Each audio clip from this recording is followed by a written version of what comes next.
Since June 1st when we announced? Yeah. It's been really good. It's been better than I thought, Mark. I gotta be honest. I mean, I got into this because I care about Arizona and I was worried about the direction it was going. And we announced, and the media criticized us. Oh, wasn't smooth enough. It didn't happen on the right day. It didn't happen at the right time. And the response was so overwhelming. I think it was about 24 hours after we announced, somebody was at a protest somewhere. And they took a picture of a young lady, probably 16 years old, who had made a homemade Kari Lake for Governor sign. And I thought, that's a really good, that's a good sign. We haven't sold any signs, but here's somebody who's young, probably 20, 25, made a homemade Kari Lake for Governor sign. So lots of people want to make a difference in the world. You've chosen to go for it all, the governorship. What do you think you bring to the job that makes you more qualified? And let's just stick with the primary field that you have to run against right now. What makes you feel as though you're qualified to do this? To take those guys on? Well, to take on being the governor of the state of Arizona. I think covering the state for 27 years. I drove into town in 1994 and I immediately started my love affair with Arizona and the people of Arizona. And I know we worked together back in the 90s, and I've always connected with the people here and felt like it was home for me. And as I've watched the state change and gotten to cover the issues for so many years and covered politicians for so many years, where they say one thing, they do another thing, or they get into office and they bring all of their political favors that they owe on day one, they put those people into all of the key positions. It's just been disappointing. I think Donald Trump struck a chord in me and millions of other Americans that you don't need to be a politician to be a governor, a president, a senator, a congressman, a school board member. You need to have passion and love for your country and your community. And that's what we need in this country right now. People are really worried about the direction, not only that their communities are going, that their state is going, that the country is going. Arizona, like many other states, is very polarized. What do you think, and you bring up Mr. Trump, do you think we need our next governor to be somebody who reaches across the aisle and tries to work with the other side? We have some massive issues to deal with, and I'll get to those in just a second, but I wanted to get a sense from you because I've known you, and the Kari Lake I know is this outgoing, charming, very intelligent person who was a team player when we worked together in the 90s, striving for the success of everyone. But I do see on these Facebook ads sometimes that there's a sense of divisiveness, us against them. We have to do this because we can't tolerate them in any way. How do you balance that? And do you think it's important to be able to work the other side when you become governor? My special interest group will be the people of Arizona. That being said, we do have a small segment that I believe are socialists and hinging on communists.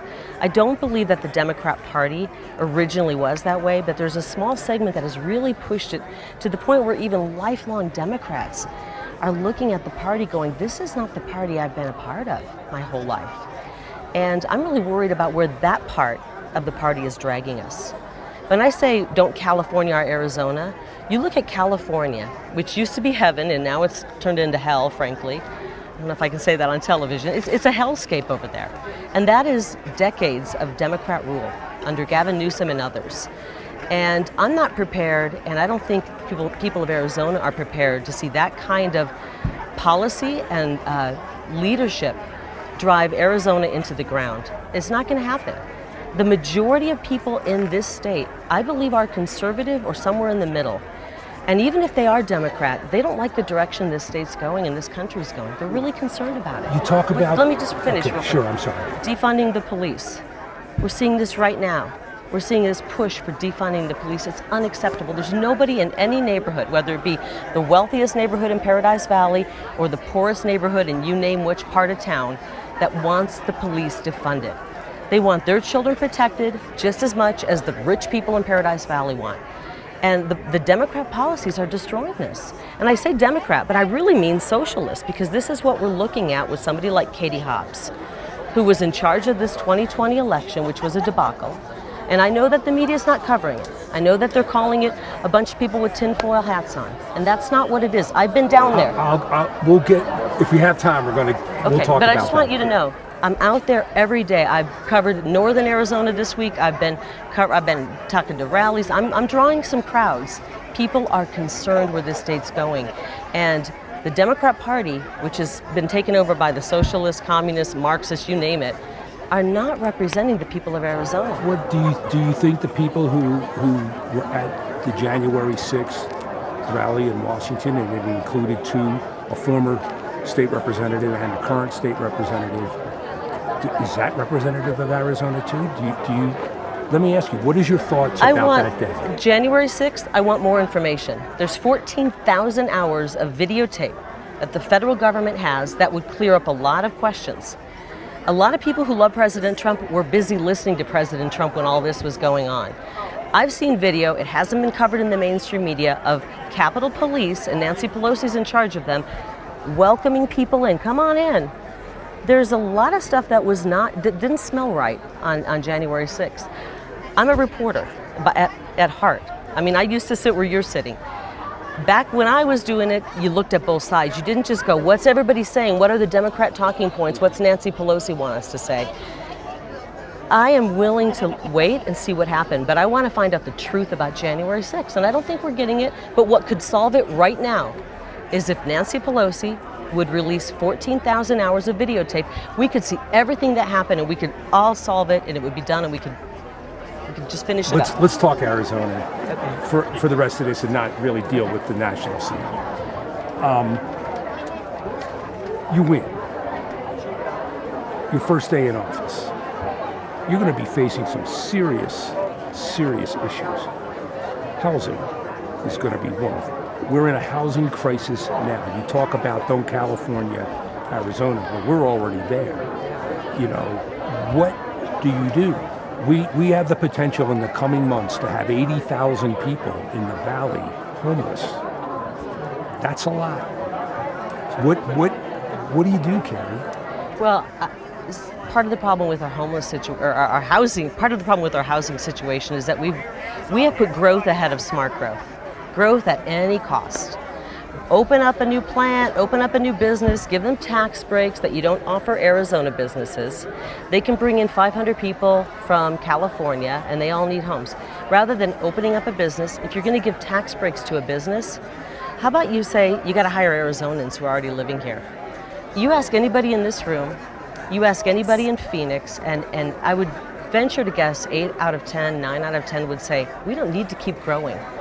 I know the politicians love it. They love to just grow at any cost. They want to keep growing no matter if we have the water for it, if we have the resources for it, because they want the tax base. They want more taxes pouring in so they can keep spending money rather than saying, let's just be smart here. The politicians have gotten us into a hole. And you know, you could look at our current governor, and trust me, I'm thrilled we have a Republican, because we saw what the Democrats did during COVID, and it was a disaster. A third of the businesses in Michigan shut down for good. And these weren't the big box stores, Mark. These were the mom and pop. These were people like people in this room who saved their life savings to open a business, and governors like Gretchen Whitmer, that was no pun intended, Gretchen Whitmer shut them down. Shut them down. So we have the same thing happen here. What do you do here? What we do here is we obviously need to build more housing. We have to build more housing, but we have to do smart growth. We can't just continue to bring people in and bring companies in, have them import 500 workers from out of state. So we obviously have a housing crisis, and you're not going to see it any worse than you see in these small communities. People are fleeing the cities, coming up to the small communities like Pine and Payson and Prescott, and the Californians are coming in and driving them out of the market, the people who are local, out of the market. Yeah, we need to build more houses. Right, well, some of the most conservative Republicans are the ones that are, supporting this. Warren Peterson was the one who it was his bill 2 years ago. Warren Peterson was the one 2 years ago whose bill was to allow anybody who had a license, an occupational license, to come in and start working. And so there's been a lot. Now that's a different issue. There's been a lot of push. That's a different issue, though. That's Okay. basically saying let's take the bureaucracy out of, let's take the red tape out of, let's remove the red tape between you making a living in Arizona and having to go through all this red tape. You've already earned your whatever you needed, whether it was a license or a diploma or some sort of licensing in another state. Let's remove the red tape. So that's a little bit different than a housing. Okay, but water, and I listened to you on Glenn Beck, and you had some ideas there. Desalinization, building a pipeline, forming a blue ribbon task force. I don't think you used the word blue ribbon, but that's kind of how I got it. Smart. Long-term and costly. How do you sell that to a population who's looking right now, especially farmers, who are saying, we need the water tomorrow, yesterday? We do, and our leaders in some ways have failed us. But it is expensive, you're right. But look at these multi-trillion-dollar bills that our lawmakers are passing in D.C. with all kinds of garbage and stupid stuff in them.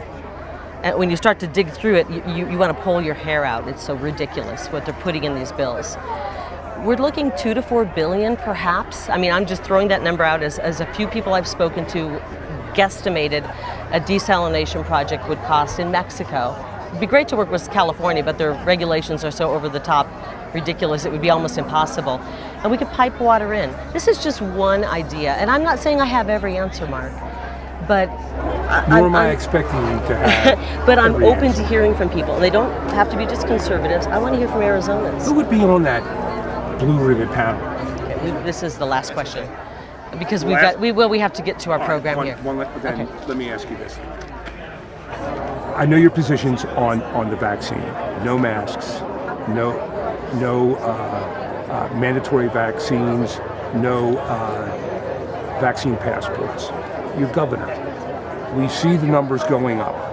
How do you control infection rates in Arizona? Numbers going up doesn't mean people are seriously ill. Testing is one thing, and I'll tell you this, my husband, in the line of work he does, he probably had to have 15 tests maybe 20 tests, because he had to be constantly tested. Each of those tests every week or two goes in as another case or a positive or negative. We've had COVID in our house, and it was like a regular cold/flu. The numbers do not mean people are in the hospital sick. We see numbers, I have a son who's asthmatic. We see numbers going up with the flu every year. In some cases, the flu is more deadly. I'm not going to shut down businesses. What Governor Ducey did was wrong. And when I say that, I'm not trying to be critical of him, because I don't agree with everything my own husband does. I didn't agree with Governor Ducey closing down the state twice. We saw people who lost their livelihood. They're just starting to come back. They're just digging out. And now they're reading the tea leaves and seeing what's happening, and they're gonna have their businesses shut down. And you know what? Wait, don't interrupt. They're not gonna shut their businesses down, Mark. I'm not. People are tired of it. They're not gonna mask their children. They're not gonna torture themselves again. They're tired of it. We don't need to do this for a virus, and we're not believing every single thing the media says or Dr. Fauci says. But it's not the media that's saying this, Kari. It's hospitals that are saying our patient numbers are going up. Do you know that our patient numbers go up during cold and flu season? But Mike, when you're governor, what do you have to do? What do you think you should do as governor to bring down those case numbers, those rates of infection, if it still persists a year and a half from now? You walk in the door. So what do they want? They want us to get more vaccines, Mark? What do you want to do? Right now, if you're fully vaccinated with 2, they're saying, oh, now we need a booster. So you need 3, and then you need 4. Where do we stop? It's a vaccine that we get a flu shot every year. So some people do and some don't. I believe in letting the people of Arizona make their choice. You lay out what the problem is, and you let the people of Arizona make their choice to protect themselves, to protect their family, to protect their businesses. And I hope to God that these business owners who've been tortured already won't shut their businesses down again, no matter what comes out of this. And I hope to God the pastors won't shut their churches down. All right, you gave me more time than I needed. Thank you. Can you please do me the honor of let my guy shoot you being a candidate?